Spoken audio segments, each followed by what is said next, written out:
is 2084, the 70th anniversary of the foundation of the Federal States of Europe. For the last 70 years, the Federation has been governed by a rainbow alliance of the Organic Tea Party, the Animal Liberation Front, the Big Pharma, and the postmodern, combining together in the federation known as the Politically Correct Party, or PC for short. Ow! The European Federation of States came into being after the cataclysmic events of 2011 and 2015. The euro, then the currency of the Eurozone, was facing collapse because of the Italian and Greek governments had forgotten to collect tax for about 5 years, and most southern European citizens were taking their pensions at 55. In order to save the euro, the French and German leaders, President François Hollande and Chancellor Angela Merkel, decided on plans for fiscal union across the zone. David Cameron, Prime Minister of what was then known as the United Kingdom, broke ranks and tried to go to loan. The Eurozone then reacted by erecting huge tariff barriers for trade, thus leading to the collapse of the British economy. The UK had no other choice but to join the Eurozone. Fiscal union was followed by all sorts of draconian acts in the European Parliament by unelected technocrats, and in spite of all this, the euro collapsed and was replaced by the Deutsche Frank. The Deutsche Frank was kept afloat by selling bonds to the Chinese. The dollar collapsed in 2055 when the healthcare budget reached 115% of the GDP of the USA, and the USA was forced to join the United States of North and South America, now known as the peso zone. By 2064, the world was divided into 3 warring factions: the Eurozone, the Northern and Southern peso zone, and the Yuan zone. To their credit, the Yuan zone was the only part of the world that actually manufactured anything at the cost of a 100% increase in carbon emissions. Global warming increased, but as a result, stabilized, and the global population shrunk by 3 billion. China proudly contributed to this fall in global population by abandoning westernized medicine in favor of Chinese traditional medicine. These are areas terra incognita because they were desert lands and no one actually lives there at the time of 2084. But traditional Chinese medicine wasn't very popular with the rhinoceroses.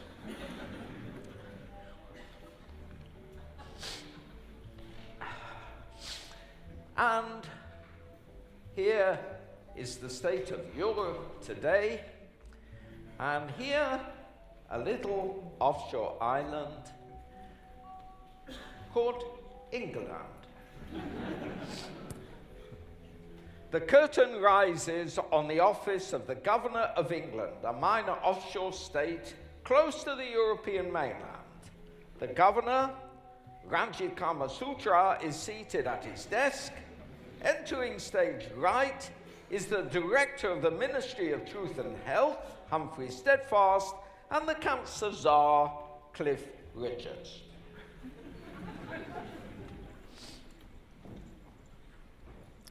What's the excitement, Humphrey? It looks like you've run up the stairs, the two of you. Not another damn federal health initiative, I hope. No, sir. This time it's good news. We have cracked the problem of Federal Directive Screening 2083, number 12A, subsection little 3A. Remind me what that is, Humphrey. I can't keep up with this never-ending flood of health directives from Brussels. It's the one about comprehensive screening for all cancers from the cradle to the grave. The cradle, of course, is my little attempt at irony. It's not meant to start until they attend kindergarten. You said it was going to be impossible and cost every Deutsche franc we have allocated to our health budget. Well, you were half right about the cost. But it's not impossible. And my working party, headed by Cliff Richard, our cancer czar, has cracked the problem, and I have come up with a somewhat ingenious plan for covering the expense. I'll get Cliff to explain the science, and then I'll explain the economics. Well, sir, our breakthrough in thinking was to replace 6 screening modalities, breast, cancer, colon, what have you, with one whole body scan. This would be supplemented by transferring half the responsibility into the hands of the lay public, literally, by making self-examinations mandatory. These would, of course, include PRE, BSE, TRE, and PSE. Don't you mean PSA? So PSE, it stands for prostate self-examination. Coming back to the whole body scan, sir, we did set up a pilot scheme in Chelsea Federal Hospital, Marden. We have evaluated the Siemens whole body virtual reality endometabolic view engine. We call it CV for short. What's this got to do with semen? I thought we were talking about cancer and not in vivo fertilization. I am so sorry, sir. Siemens, German manufacturer based in Munich, federal state of Germany, they make the machine. Oh, I see. The principle behind it is to measure and image points of anaerobic metabolism with the subject at rest and translate that into a fully holographic virtual image of the human body that, in virtual reality, can be maneuvered to inspect every nook and cranny of the entire human body. This at a resolution of 100 microns, that's 10 cells. We then go on to inject radioisotope labeled metabolites in order to confirm the malignant nature of the cells. We have been successful. In our pilot scheme, we have been able to demonstrate a 100% sensitivity. Hang on a moment. If I remember correctly, you are supposed to wait for some time before you are sure you've captured all the disease, before you can be sure of the sensitivity. Because don't you have the odd case of cancer presenting between scans? Well, sir, exactly, sir. The reason why we know we have a 100% sensitivity is that 100% of our 1,000 volunteers scanned positive for cancer. Hey, Bhagwan, 100%. That means we detect all these cancers early, treat them, and effectively prevent the disease from ever materializing. Congratulations, gentlemen. But won't it be very expensive to first detect and then treat all these early cancers? Yes, it will be expensive. In fact, it's going, according to my estimate, as you predicted, the cost is going to exceed the total amount of money we have allocated to our beloved Federal Health Service. It is at this point when I want to explain how it will still be cost neutral.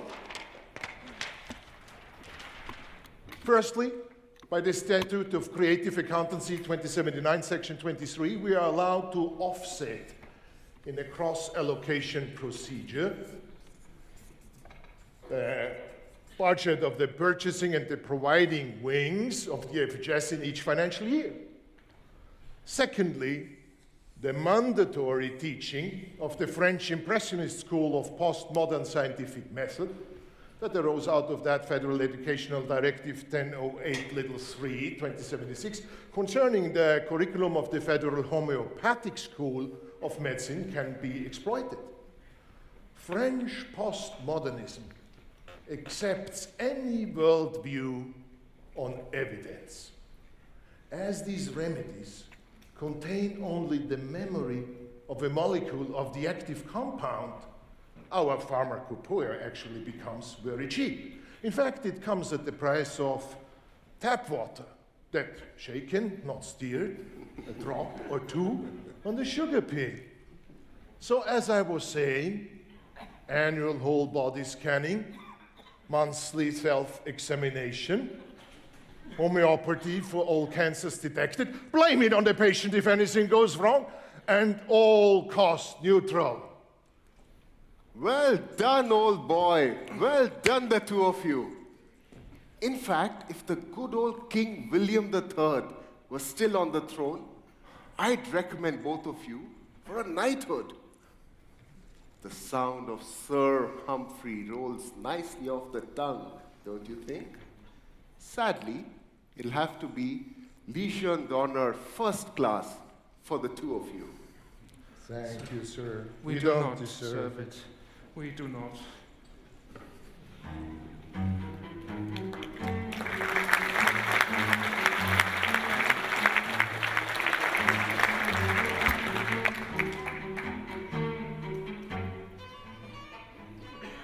A year has passed, and legislation, FSH, full stroke screening stroke subsections 1, 2, and 3 have now been passed by the English state government.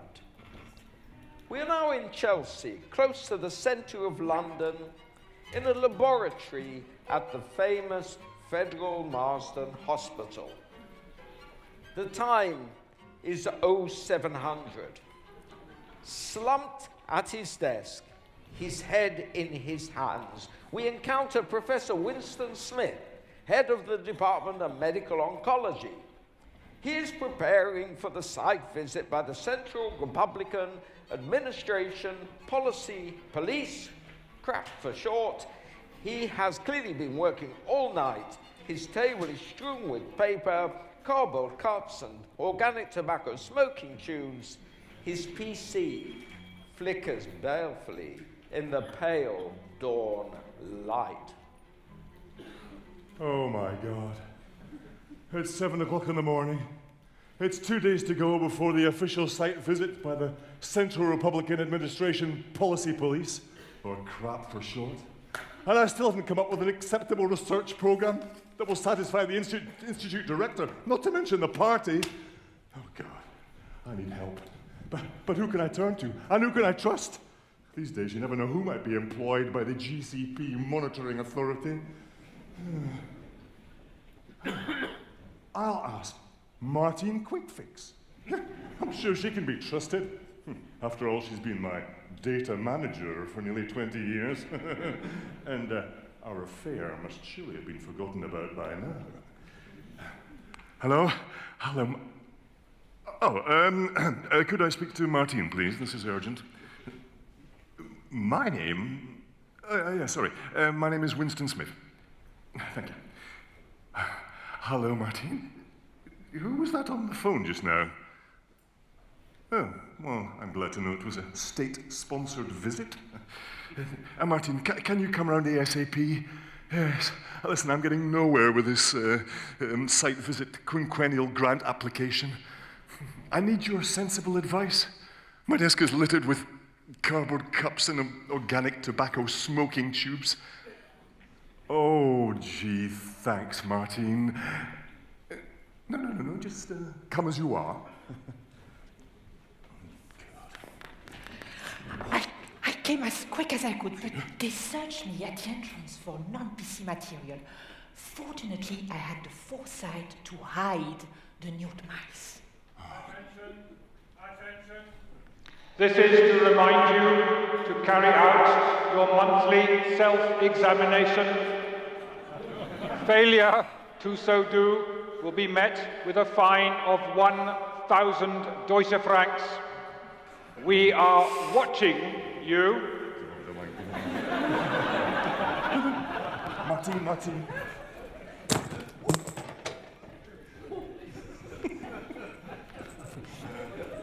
This is mine or yours, Martin? It's mine. I'll shout it now. Where are we?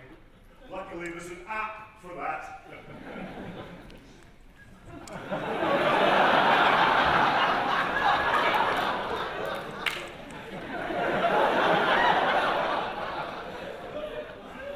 That's okay.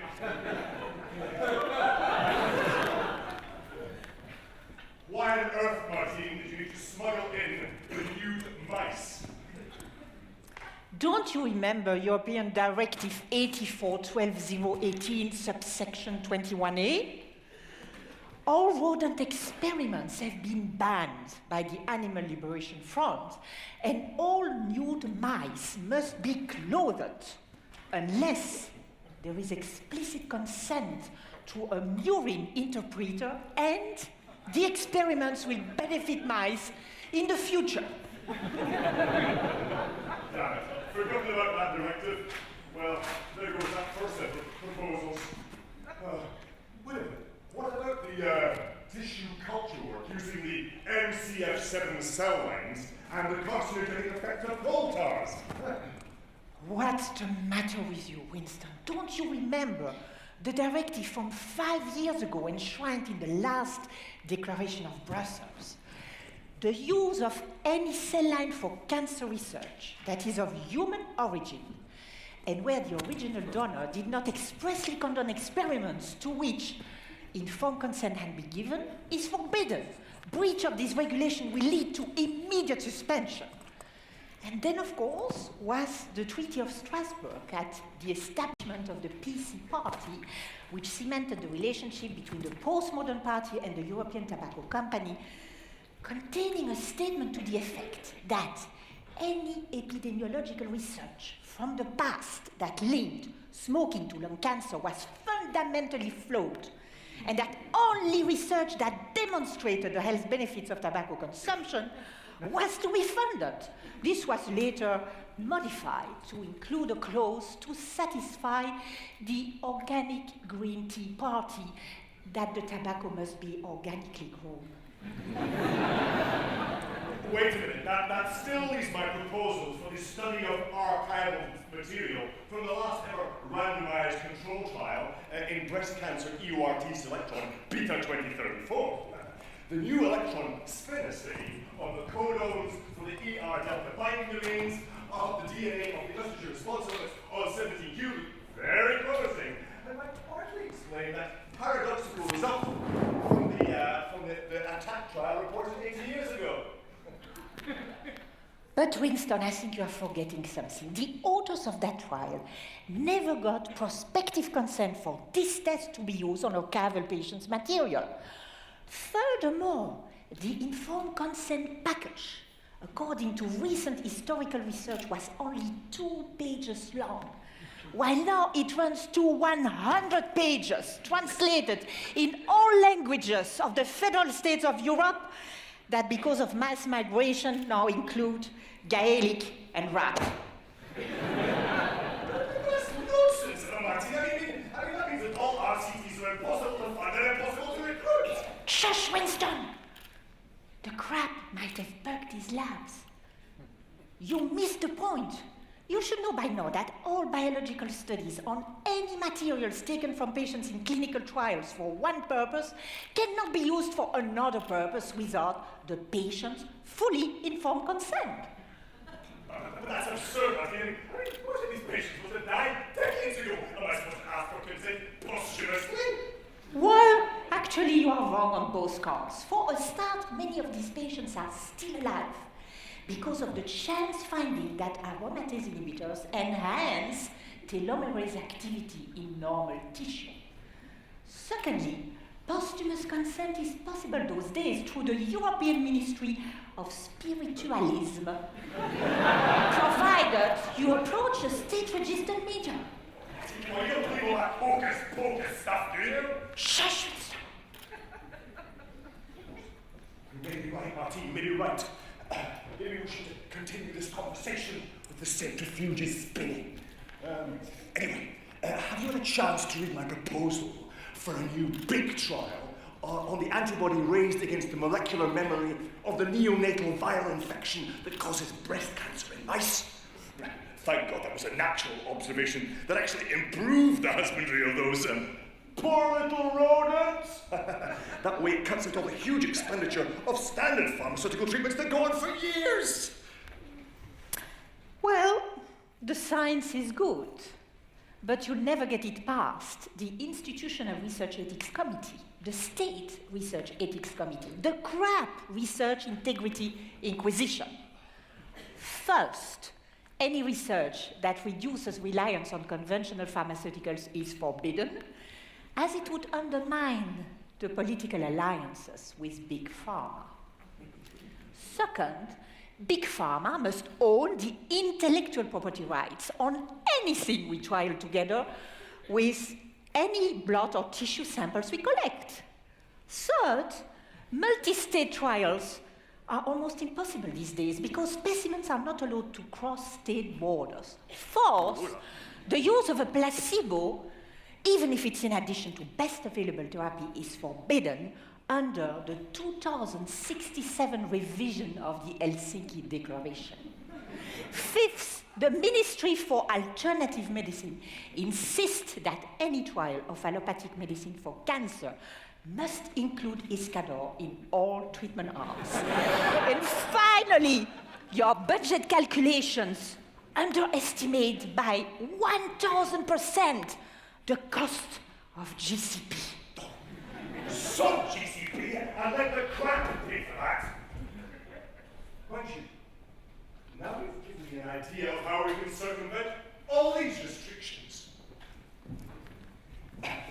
Firstly, let's use Iscador 30C in all 4 arms of the trial, as it contains the memory of water. And will be a perfect control for the molecular memory of viral antigens.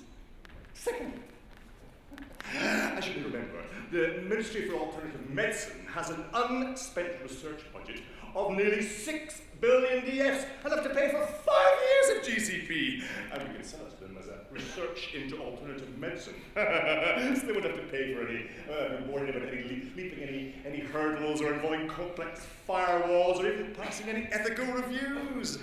And thirdly, I know an excellent statistician, poor chap. Apparently he abused his Cox coefficient, and that made him blind. But that would satisfy the crap's demand for a blind statistician. You are brilliant, Winston. Of course, that's the answer. This could be the first randomized clinical trial launched in 70 years. That's what you think, you suckers!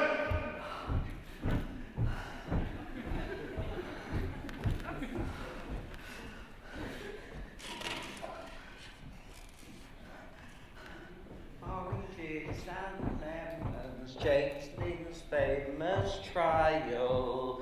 Your words were recorded, refute or denial. There's no use resisting, you're quite underpowered. The chance you'll survive, P's less than 0.5.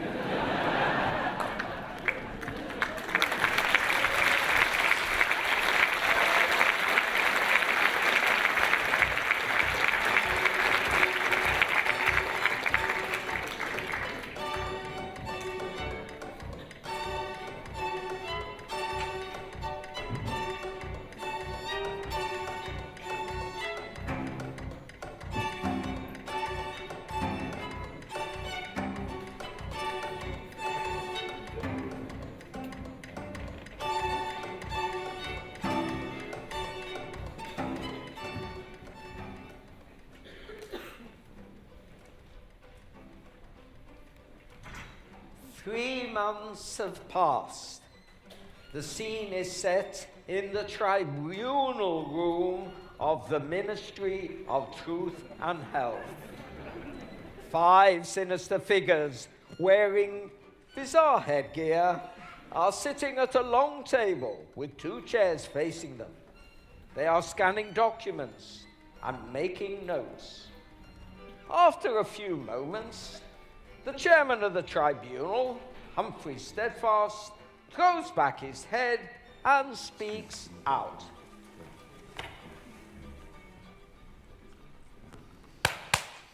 Bring in the first of the accused, Professor Winston Smith.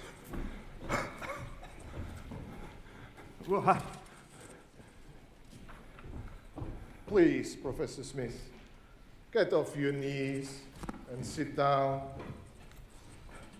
Do you want a glass of water? Are you aware of the gravity of the charges against you, Professor Smith? I suppose it has to do with the papers not being ready in time for the crap site visit. Oh, no! It's much more serious than that.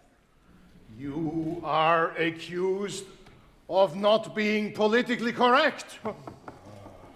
A crime with a penalty much worse than that. Oh, please.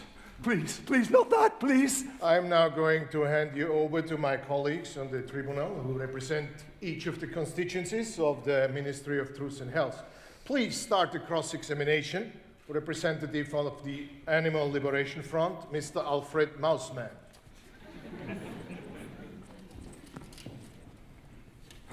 Please, call me Al.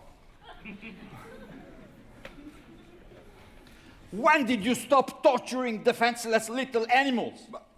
I never tortured animals. But we overheard you threatening to carry out experiments on nude mice. But that's experimentation, not torture.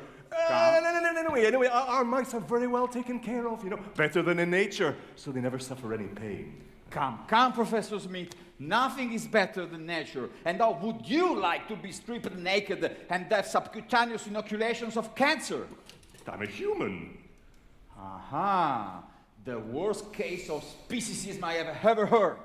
Condemned out of his own mouth. Back to you, Chair. Over to you, Madam Orgasm of the Organic Green Party. Please call me Orgy.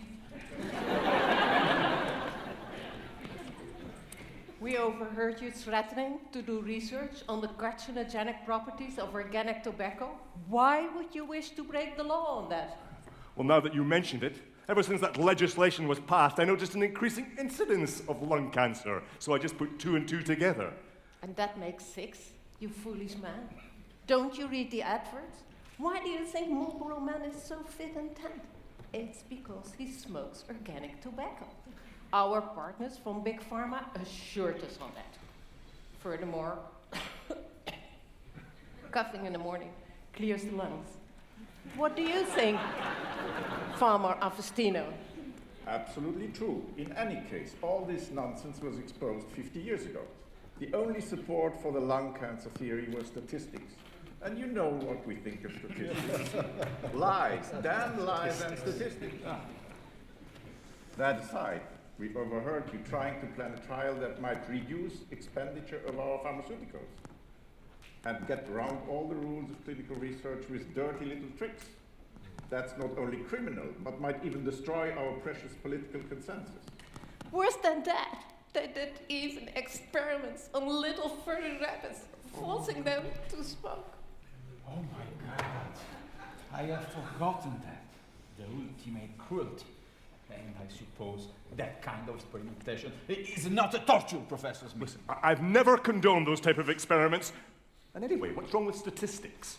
Statistics. 10, 9, 8, 7, 6, plus 5 in my right hand, so I do have 11 fingers. Professor Smith, you can prove whatever you like with statistics. In any case, your institution has built its labs with the grants of Big Pharma. Talk about biting the hand that feeds him. You are in breach of our contract with the Federal Marsden Hospital. Well, I think we have enough evidence to condemn Professor Smith. But before we pass judgment and agree on sentencing, let us first interrogate his accomplice, Miss Martine Quickfix.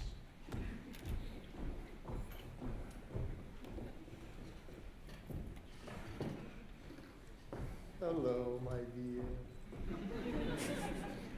I hope you are sitting comfortably and have been treated well in the past 3 months. Would you like to start questioning, Augie? Sure. Well, my little one, we overheard your warning, Professor Smith, that your conversation might be bugged and that you tried to hide your treacherous conversation by subterfuge. Bad luck for you that our listening tools are so exquisitely tuned. As a result, we overheard you endorsing the view of Professor Smith that Iscador was only a placebo, and that makes you guilty of deception in trying to win financial support from the Ministry of Alternative Medicine. Well, I would like to take over cross-examination, if you please. Am I right in assuming that you are against good clinical practice? No, that's not true. Listen, we take great pride in the fact that our collaborative group are all good clinicians who respect their patients. I mean, their clients. And anyway, we all believe in evidence-based medicine. Shit. There you go again. Condemned out of your own mouth. EBM is officially unethical and forbidden by the Helsinki Declaration and the CRA. Furthermore, you contradict yourself because we overheard you say, and I quote, sought GCP. But that's GCP, whereas I believe in good clinical practice. Are you mad as well as bad? GCP stands for good clinical practice. I think we have heard enough. Wait, there's more to come. Hello, Winston.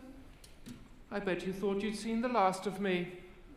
Ladies and gentlemen of the tribunal, Professor Winston and I go back several years. We were both aspiring young PhD students at the Institute of Oncology in Milan.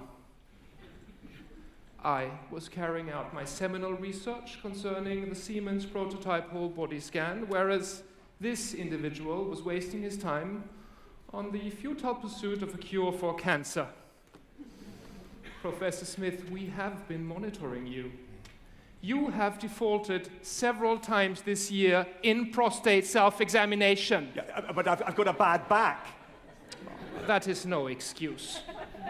If you apply through the appropriate channels, we will send a clinical nurse to examine your prostate and finish up with a complete rectal exam for free. Ladies and gentlemen of the tribunal, I recommend the ultimate penalty for Professor Winston and his accomplice, Miss Quickfix.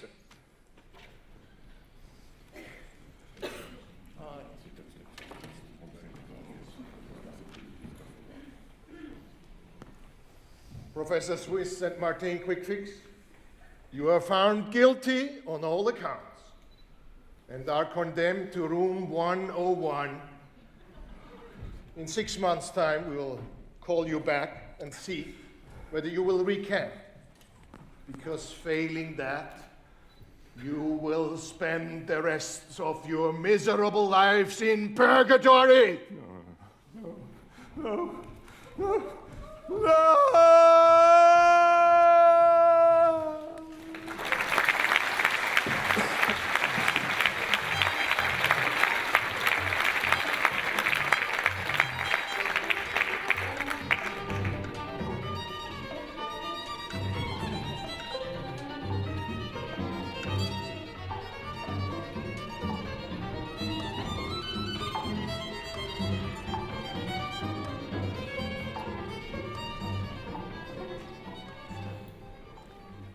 6 months later. Ladies and gentlemen, you may be puzzled by the fear of room 101 as convincingly displayed by Professor Smith and Miss Quickfix. You may be wondering what it is in room 101 that so terrorizes our hero and heroine. Well, the answer is both simple and complex. Because it is different for each individual.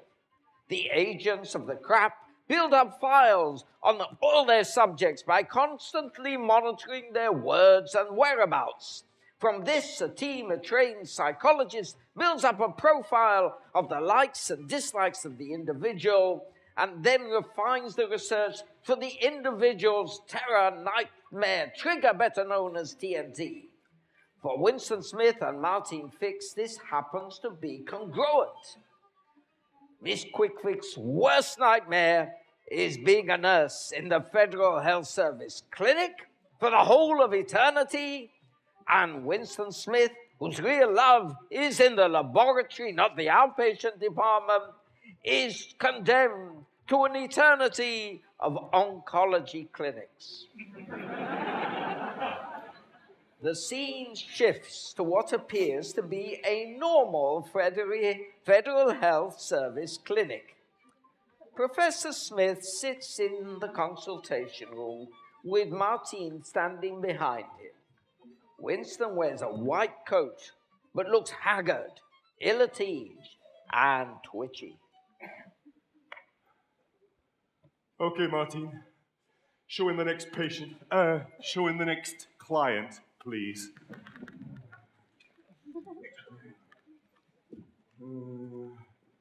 Mrs. Webwright, good to see you again. Please take a seat. So, Mrs. Webwright, well, Mrs. Webwright, we have the results of your scan here, the CIF scan, and I'm afraid that they confirm bilateral, multifocal, early breast cancer. But the good news is that the tumors all have the most favorable oncotype profiles, and they're all node negative. Well, I'm sorry, it's just not good enough. I need to know whether they're node negative by proteomic immunohistochemistry, whether your lab participates in the Federal Quality Control Program, and so what monoclonal antibody did you use? Furthermore, it's just not good enough that you're saying they're not favorable by oncotype. I brought my iPad so I can read out the latest data from the web to you. Oh, nice. So have you tested the tumor with the new electron spin assay on the codons for the ER delta binding domains of the DNA of the estrogen response elements in 17q? Can I just have a little look at that? No. I've also read reports of the remarkable outcome of a patient with advanced doxorubicin-resistant breast cancer who was later treated with the DNA double-strand breaking agents on the basis of the observation of significant activity of this class of agents against a personalized xenograft generated from the person's resected tumor. Mitomycin C treatment, selected on the basis of its robust preclinical activity and personalized xenograft generated from the patient's tumor, resulted in long-lasting tumor response. I think you'll find that Global genomic sequencing revealed biallelic inactivation of the gene encoding pulpy protein in this patient's cancer. The mutation is predicted to disrupt BRCA1 and 2 interaction critical to double-strand break repair. Integrating personal xenografts with unbiased exomic sequencing should lead you to customized therapy tailored to my genetic environment. Furthermore, microRNA 155 is overexpressed in many breast cancers. I've read recent reports that the tumor suppressor gene of cytokine signaling 1 is evolutionary target of in breast cancer cells. miR55 expression is inversely correlated with the SOX expression in breast cancer cell lines, as well as in a subset of primary tumors. Taken together, all of this suggests that miR55 is an oncomere in breast cancer, and miR55 will be a potential target in breast cancer therapy. So I demand personalized treatment based on my xenograft responses. Don't you agree? Actually, Mrs. Webwright, no. Because you see, actually... But what I see is that you're completely out of date and out of touch. You call yourself a professor? No, I demand a second opinion. Well, Mrs. Webwright, nothing would give me greater pleasure than to grant that to you. Now, if I may ask, who exactly is it that you would like to see? Professor Buzz Lightyear from the Milan Federal Cancer Center. And I expect the Federal Health Services to pay all my expenses.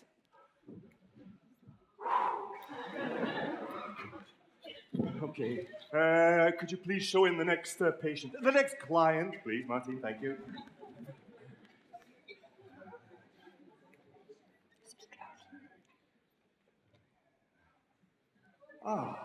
Mrs. Wholemeal, please, take a seat, will you? Oh, Fanti, Fanti, oh.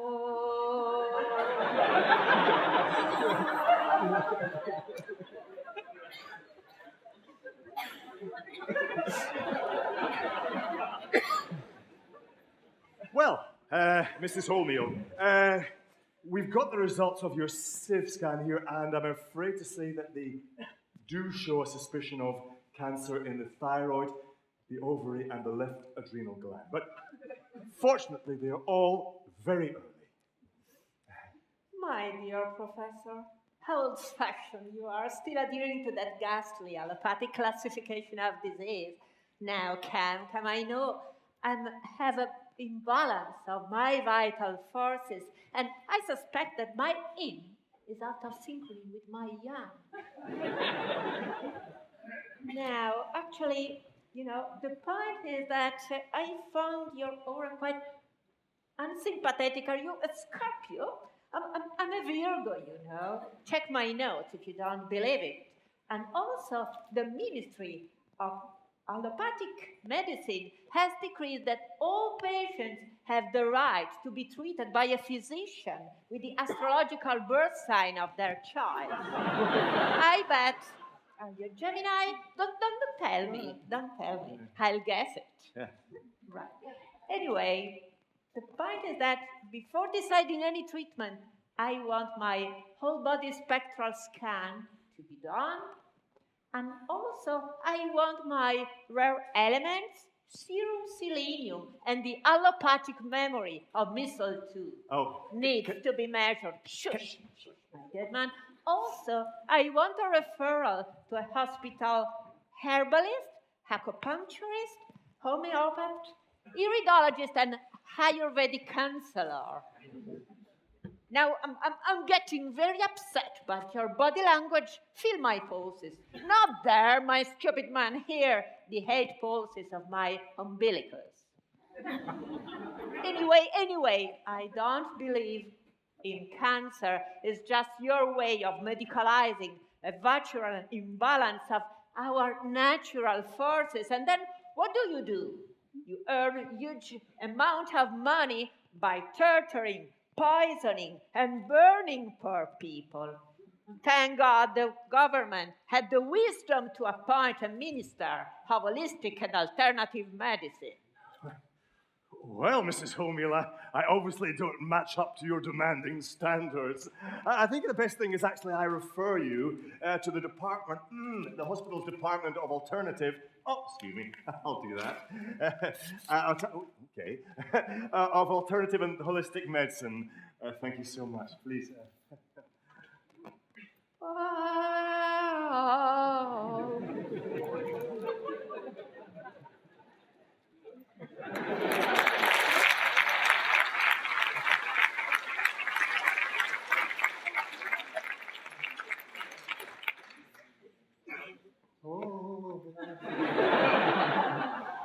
Okay, Martina, could you please show in the next client? Next patient. The next client, please, sorry.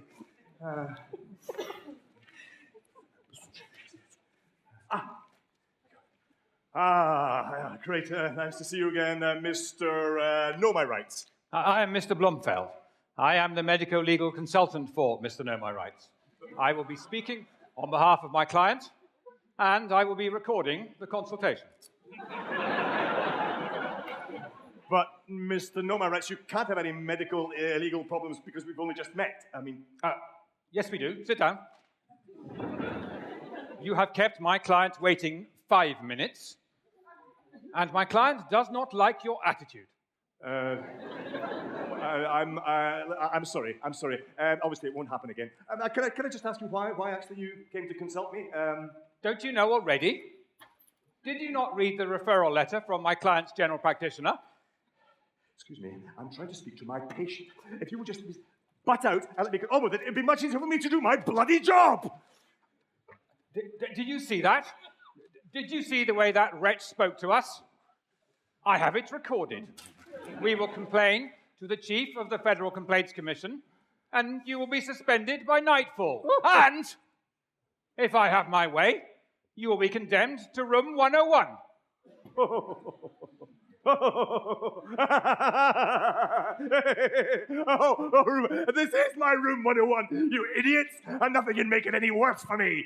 Now, you and your bloody client get the hell out of here, and you can tell the crap we're sick of them interfering in our attempts to save lives. The revolution starts here.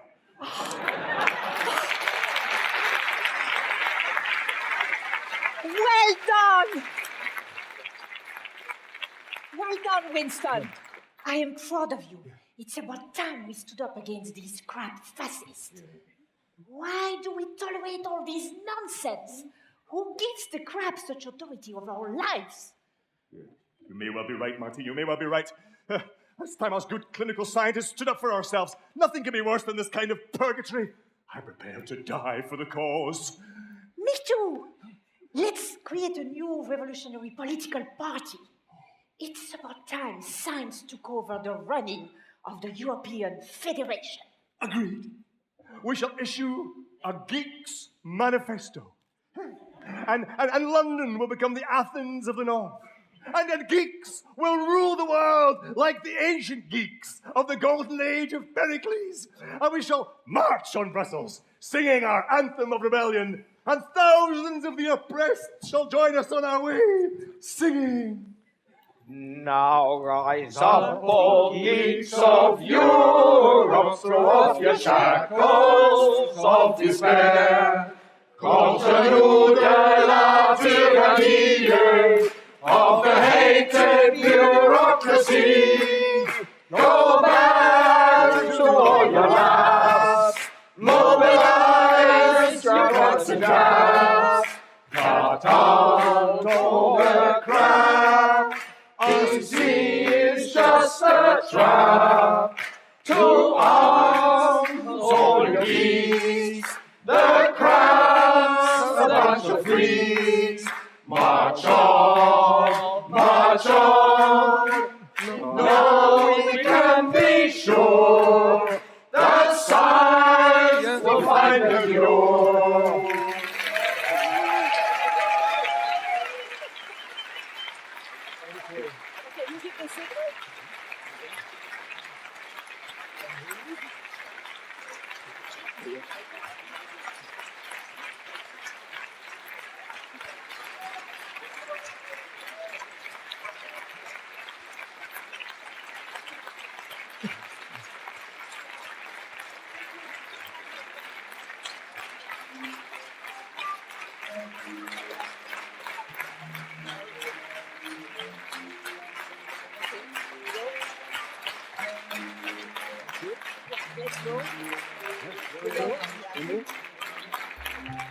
And now, please,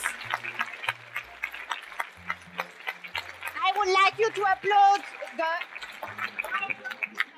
the Professor Michael Baum and also the theater director, Jonathan Fox. Okay.